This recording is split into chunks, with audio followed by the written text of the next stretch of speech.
Son las 9:48, estamos conversando con el presidente de la República, el señor Francisco Sagasti, que mencionó desde el principio, que si bien hay una prioridad sanitaria, vacunas, oxígeno, camas, hospitales, hay que pensar en el conjunto de los sectores. Yo quisiera recordar la entrevista que mantuvimos en diciembre, donde usted dijo que hay que destrabar proyectos que tienen demasiado tiempo sepultados justamente bajo la burocracia y los procedimientos. Y usted dijo que en materia de infraestructura priorizaría 3: Majes Siguas, Alto Piura y Chavimochic. Díganos, por favor, a dónde piensa poner su esfuerzo para que esa misma pasión por la acción y no solo por el procedimiento legislativo pueda dar frutos, empleo y riqueza en el Perú.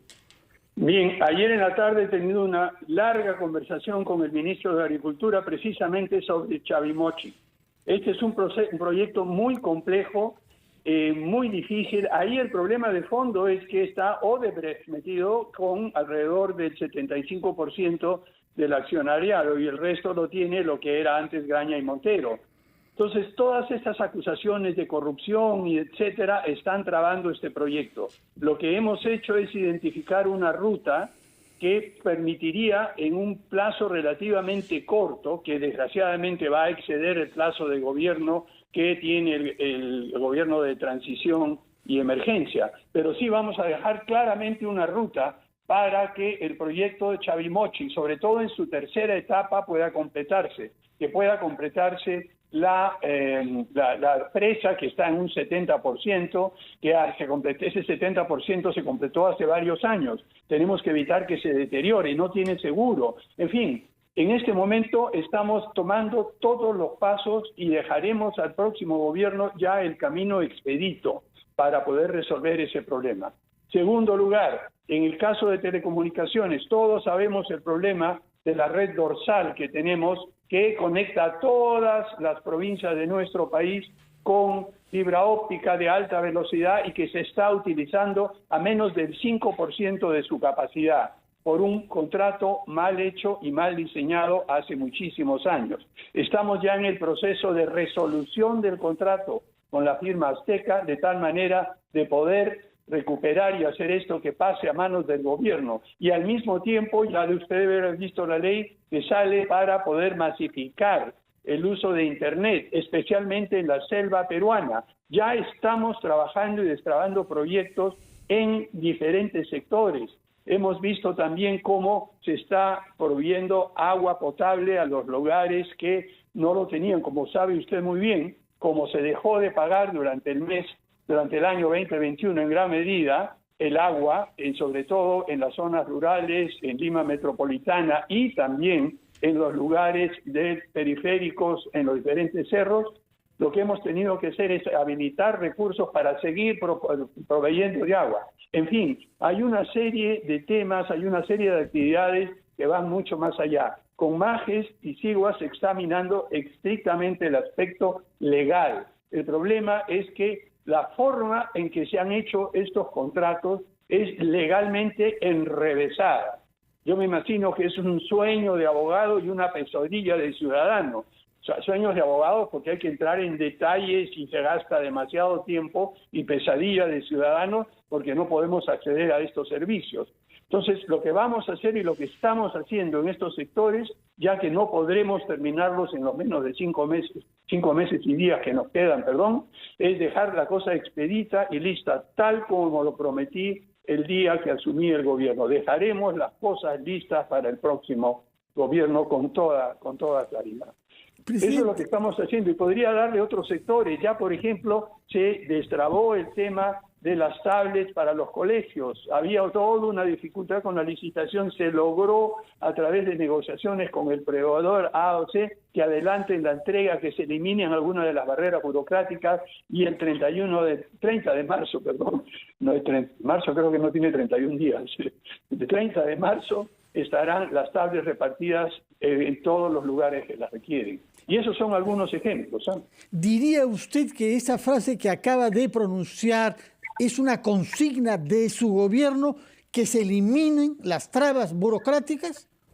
Mire, se trata de hacer, algunas son trabas no burocráticas, sino son requisitos de ley.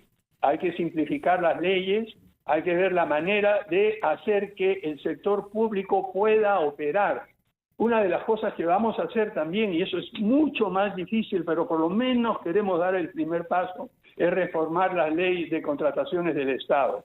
Hay diferentes formas de contratar, es una maraña de leyes y disposiciones diferentes. Estamos formando un equipo de trabajo que va a simplificar eso y proponer una nueva ley de contrataciones del Estado que impida, entre otras cosas, lo que está pasando ahorita, Fernando. Se hace una licitación, gana uno, el que perdió impugna diciendo de que ha habido corrupción y se traba todo el proceso y se pagan daños. ¿Y qué sucede si al final no ha habido ningún tipo de corrupción y se prueba que todo está bien? El segundo que puso la demanda se queda libre de polvo y paja. Lo que habría que hacer es castigar demandas que no llegan a confirmarse.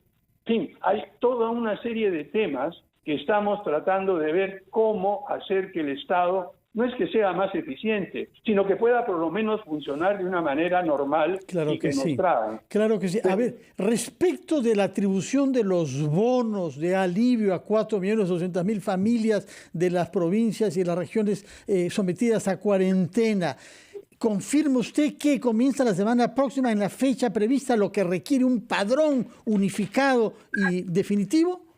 Mire, sí, ya está lo que me informan, y aquí puedo decir lo que me informan. Para empezar, ese padrón de 4.200.000 o 300.000 personas, cuando se hizo la depuración, se redujo significativamente. ¿Por qué? Porque los padrones son muy antiguos y el trabajo intenso que han hecho día y noche en el MIDI, con el apoyo del Ministerio de Economía y Finanzas, ha sido limpiar eso. Pero cosa curiosa, como se extendió el tema de emergencia a otras provincias, ese ahorro, entre comillas, ya ahora, el ahorro, digamos, el número de personas que no estaban consideradas porque eran duplicados o ya no estaban en el lugar, ahora se ha aumentado y seguiremos entregando estos bonos a 4 millones de personas, pero ahora repartidos en más lugares en nuestro país. Pero Fernando, yo quisiera terminar, y sé que nos falta poco tiempo, si me permite, con una reflexión y una invocación.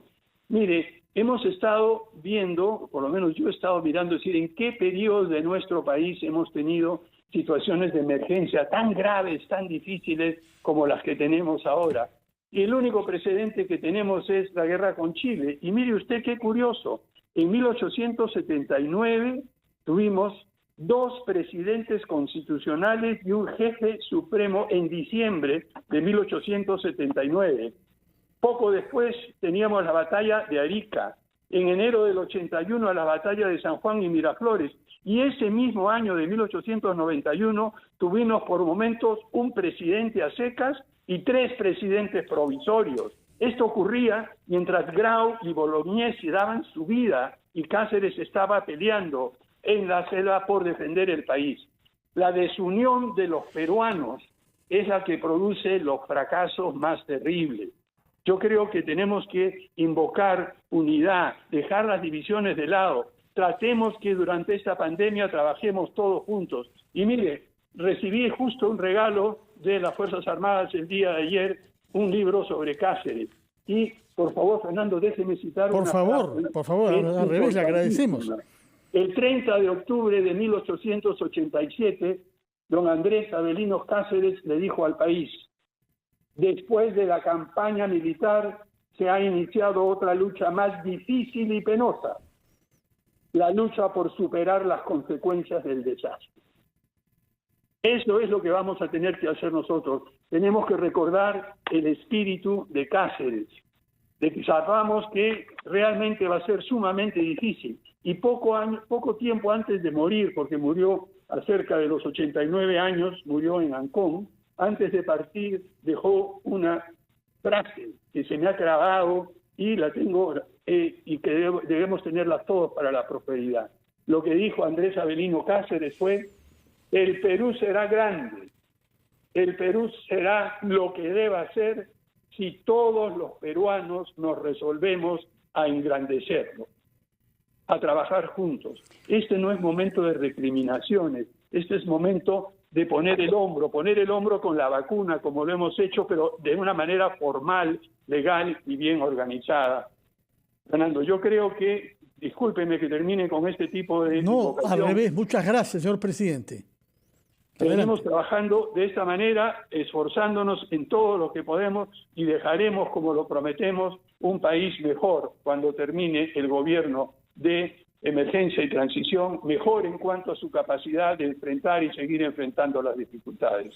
Muchas gracias, señor. Fernando. Muchas gracias a usted, señor presidente, por estas palabras, y permítame a mí terminar también expresando nuestro reconocimiento a los médicos y al personal sanitario de nuestro país, muy particularmente a los del Hospital Almenara, que está celebrando hoy el 80 aniversario de su entrada en funciones. En su momento, como usted sabe, fue el más grande hospital del país, hoy sí uno de los más importantes bajo el liderazgo de su director Jorge Namorós, por haber visitado ese hospital en varias oportunidades